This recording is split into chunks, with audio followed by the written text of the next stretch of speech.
Malungkot na naman ang comedy industry ng Pilipinas dahil sa kanyang pagkawala. Napanood siya sa ilang pelikula na tumatak sa takilya.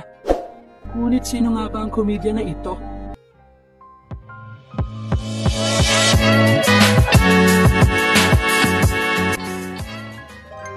Matatandaan niya noong March 2019, umanaw ang komedyanteng si Chocolate sa edad na 48.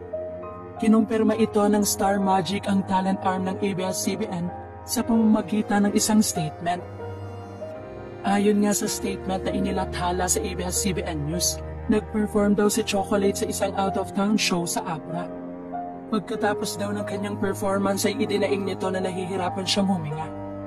Samantala, ang kamamatay lang ngayon na comedian ay nagtapos sa University of Santo Tomas ng kursong Mass Communication. Produkto siya ng tanghalang Pilipino at naging bahagi ng musical version ng Shasha Zaturna noong 2006 bago pumasok sa showbiz. Nagwagi siya ng Best Supporting Actor sa New Breed category ng 2013 Cinemalaya Independent Film Festival sa kanyang pagganap bilang cyber scammer sa Babagwa. Naging bida naman siya sa pelikulang Bekikan sa direksyon ni Wende Ramas. Nagkasama rin siya sa kasing Last Supper No. 3 na pinagbidahan ni J.M. De Guzman at sa Buakaw at Dance of the Steel Bars. Bahagi rin siya ng Ma'am Sila sa pinagbidahan ni Maricel Soriano at Eugene Domingo. Sumakabilang buhay na ang komedyante, former Sunday Pinasaya star at bida sa pelikulang Bekikan na si Joey Para sa edad na 45. Ibinalita ito ng kanyang pamangkin na si Sharon Shine Sinchan Fabian sa kanyang social media account nitong Linggo, October 29, 2023. Lahat sa post ng pamangkin ni Joey. To all of our family and friends, we are saddened to announce that our Tito Joey Paras passed away and joined our creator this afternoon, October 29, 2023 at 5:40 p.m. Unfortunately, his heart wasn't able to recover anymore. Nanawagan din ng tulong ang kanyang pamangkin dahil nang i-post nito ang malungkot na balita ay nasa morgue pa ang mga labi ni Joey.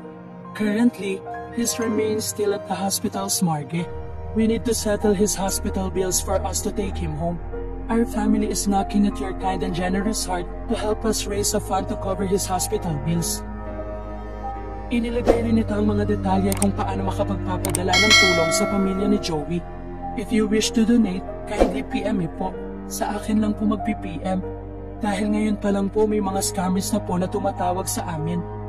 Magbibigay raw po ng donation pero pati birthday ko tinatanong. Tinatry i-reset password ang Gcash ko. Mag-ingat po tayo sa mga mapagsamantala. Salamat po. Noong July 28 ay sumailalim si Joey sa heart surgery. Tinamaan din siya ng COVID-19 noong 2020 at na-confine sa ospital. Noong panahong iyon ay nanawagan siya sa social media dahil kailangan niya ng 750,000 para sa kanyang angioplasty operation. Well, I'm here once again begging all of you to please donate kasi para matuloy na po talaga yung angioplasty ko. Ayon sa social media post ng pamangkin ni Joey, magbibigay ang pamilya ng update kung saan ang way kapag nasettle na nila ang mga obligasyon sa ospital. Funeral arrangements will be announced further. Maraming netizens naman ang nagpaabot ng pakikiramay sa naiwang mahal sa buhay ni Joey.